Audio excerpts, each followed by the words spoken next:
লাইলা এবং তার আইনজীবী মামুন নামের একজন ব্যক্তির সাথে জড়িত একটি বিরোধ নিয়ে বক্তব্য দিয়েছেন যে লাইলা জানান যে তার বয়স 50 এবং মামুনের বয়স 25, যা একটি উল্লেখযোগ্য বয়সের মধ্যে নির্দেশ করে।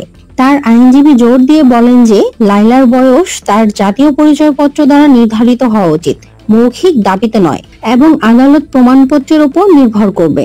আইনজীবী অভিযোগ করেন যে মামুন লাইলার সম্পদের প্রতি লোভের কারণে লাইলার পিছু নিয়েছেন এবং তার সম্পদ দখল করার উদ্দেশ্য ছিল।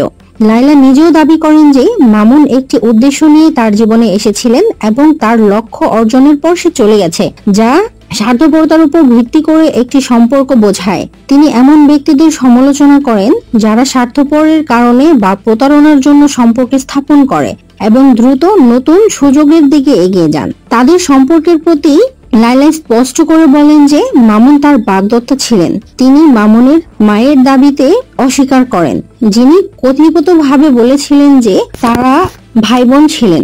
উল্লেখ করেন যে 2022 সালে মামুনের মা প্রকাশ্যে লাইলাকে মামুনের স্ত্রী হিসেবে দাবি করেছিলেন। লাইলা ইঙ্গিত দেন যে ভাই বোন হওয়ার এই নতুন দাবিগুলো করা হচ্ছে কারণ তাদের উদ্দেশ্য শেষ হয়ে গেছে, যার ফলে তারা যা খুশি তাই বলতে পারে।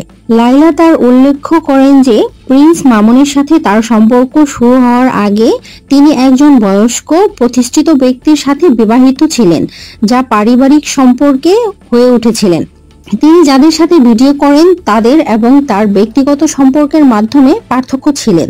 সংগত সত্ত্বেও তিনি জানান যে তিনি ক্ষমা করতে এবং মানুষকে নিজেদের শুধরে নেওয়ার সুযোগ দিতে বিশ্বাস করেন, যদিও তিনি আশা করেন যে মামুন তার কাছে আর কোনো সুযোগ চাইবে না, এবং ইঙ্গিত দেন যে তার জীবনের অন্যান্যরা এখন তাকে পথ দেখাতে পারবে।